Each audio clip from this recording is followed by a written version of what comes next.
Next Best Picture. How are you doing today?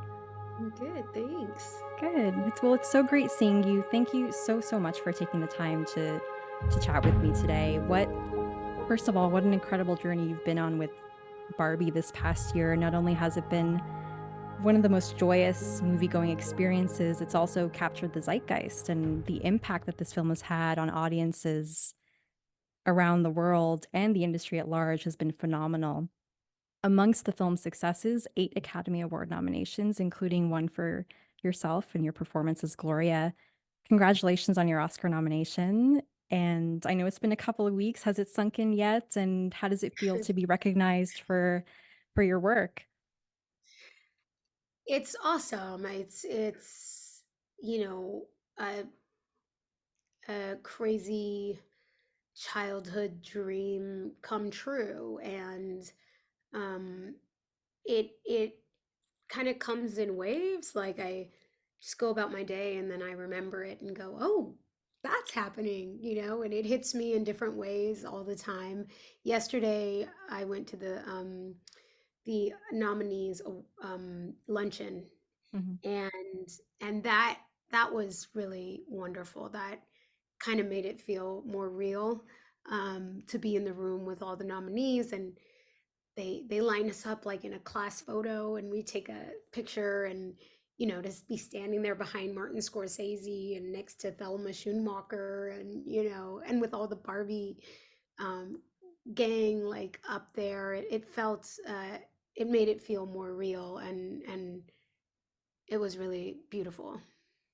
That's amazing, and that it's such a great experience for you. When you first read the script, what did you find most surprising about the narrative that Greta Gerwig and Noah Baumbach created? I mean, all of it. I had no idea what to expect at all. And um it was all a surprise. All Yeah. of it. Barbie coming into the real world, um you know realizing when we meet Gloria that that that her feelings and her thoughts are the sort of driving force of Barbie's whole journey. And as a grown adult mother woman, it was such an incredible moment to feel like, oh my God, this movie is about us. Like, this movie's for us, which is not what you expect out of a Barbie movie. Um, to her giving Ken a storyline, and a real journey, and being able to bring a male experience and also an exploration of masculinity. And I just felt like the whole script was so generous. Like, it was very generous towards so many themes and storylines. And I would have never known to expect that. And I was just so giddy, honestly, that I was being invited in to play in the world, and also to get to play as Gloria, which, had I gotten that script and had my choice of, do you want to be a Barbie or do you want to be, I would have wanted to be Gloria, because how delicious as an actor to get to dig in and kind of get to play a counter voice that sort of changes things for Barbie and Barbie Land. And it just all felt so exciting to me. Yeah, Gloria is such an interesting character because I feel like she expands the storyline beyond the fantasy, and you really get into the realm of the reality of the women's experiences and what makes it so relatable. Um, what was it like to work with Greta on that? And did you have conversations with her about Gloria in Barbie Land versus the real world? Yeah, definitely. I mean, that was one of my first questions, was like, well, what happens to humans in Barbie Land? Like, Yeah. do we become Barbies? Do we like talk like Barbies? Do we move like Barbies? Do we dress like Barbies? And we started in Barbie Land, so establishing Gloria as a character in this kind of heightened world was interesting. But we talked about all of it and everything, and we talked about, dug in with Greta and Noah about what this was for Gloria, and um, how this grown woman came to need this imaginative adventure to get back to herself. Um and it was, and we explored so much. I mean, I I remember, you know, really wanting to understand the like how and why of like, but why does Barbie come for her? Mhm. And like Yeah. really needing to make it make sense. And and at a certain point, I think Greta was like, don't think about it too hard, which I agreed with.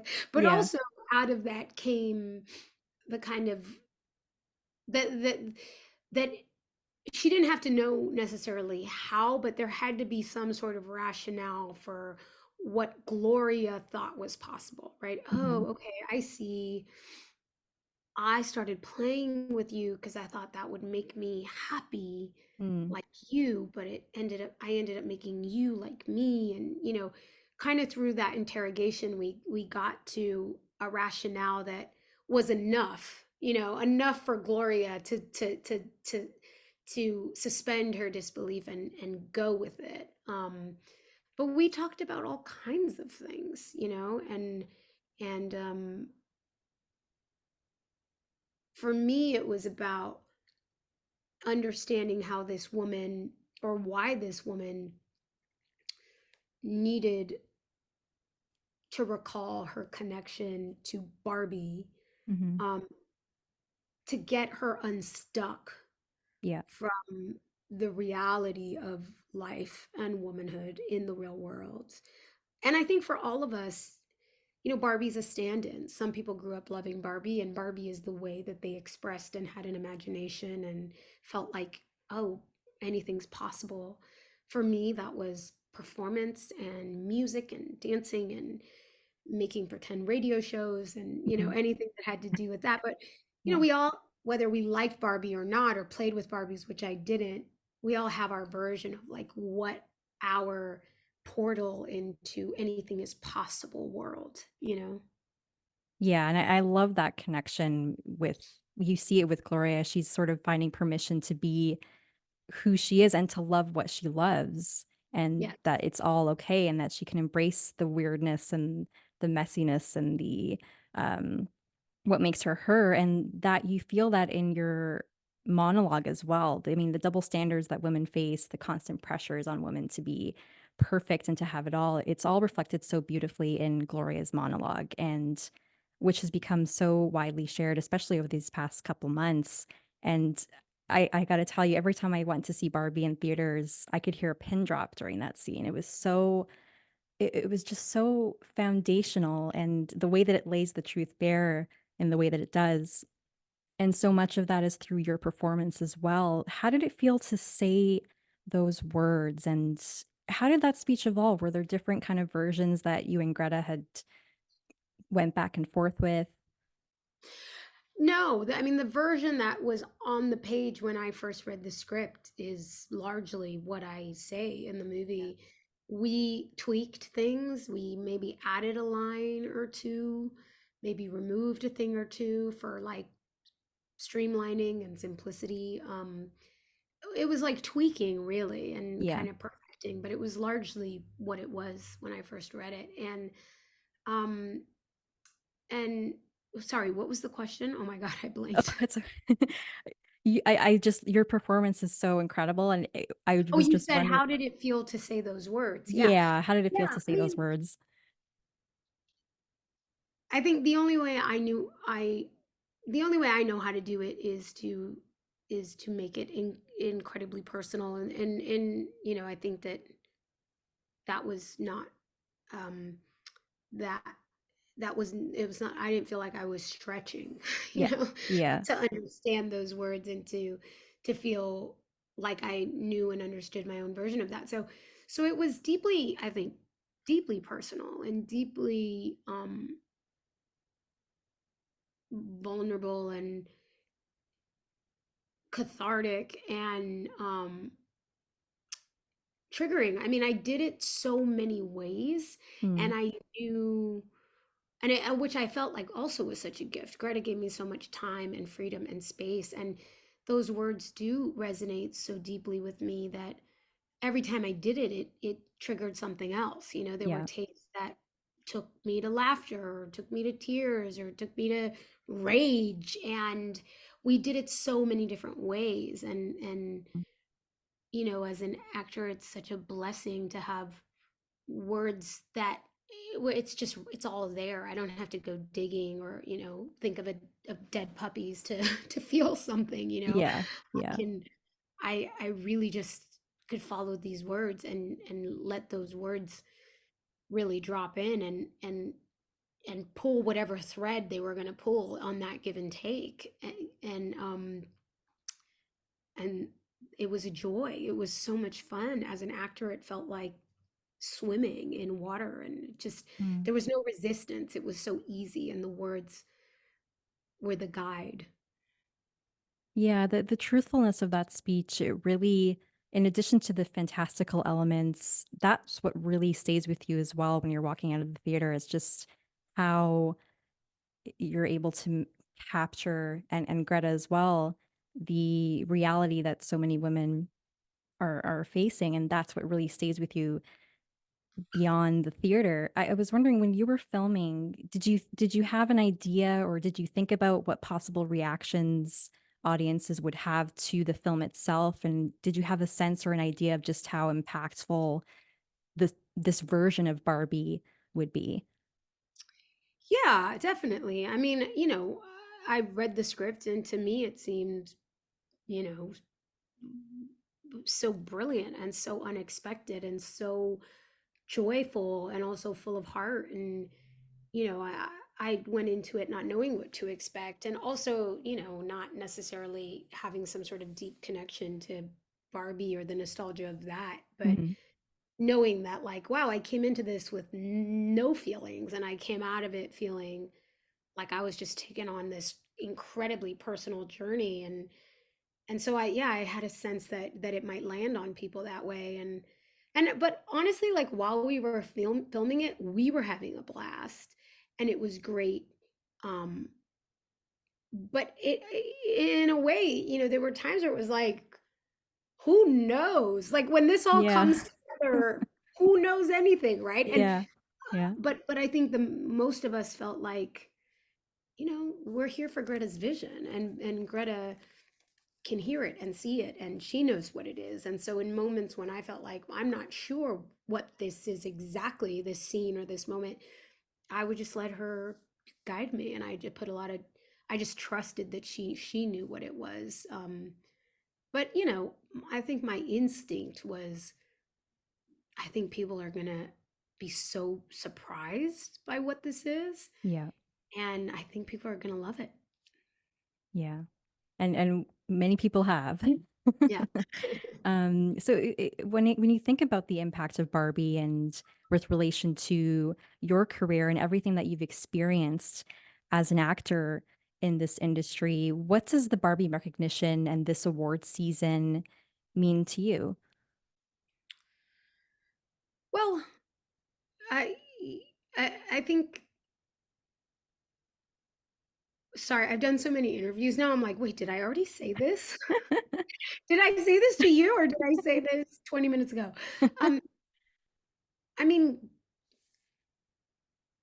it's always so wonderful when you get to be a part of something that is really resonating with people and landing in a Yeah. certain way and starting conversation. And you know, and my gosh, like, to have an impact like it has globally, and to break records and make $1.5 billion, Mm, like, you know, that's that's so fun and cool to be a part of.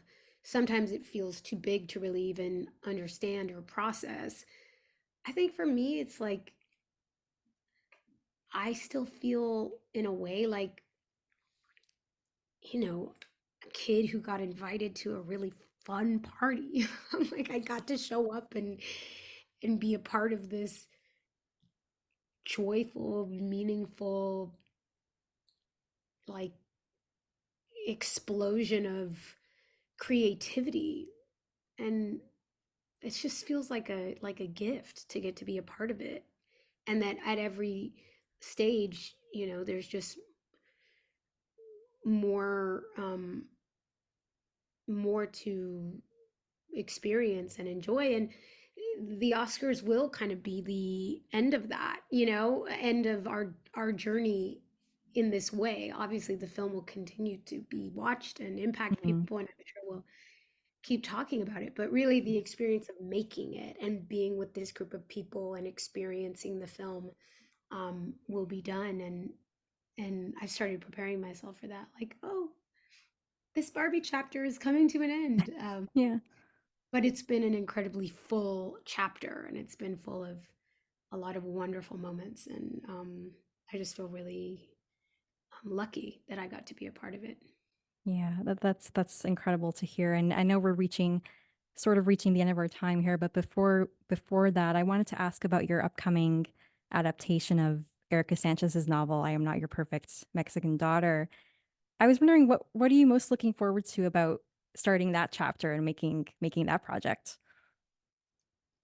if you can tell us? Yeah, I mean, I love this book so much. I love Yeah, this story. Erica is such an exciting writer, such a beautiful voice, and I get to work with Linda Yvette Chavez, the screenwriter, to adapt it. And I executive produced and directed episodes of Hentified, which she co-created with Marvin Lemus. And so I love her, and she's such an incredible collaborator. And so we're having an amazing time adapting it.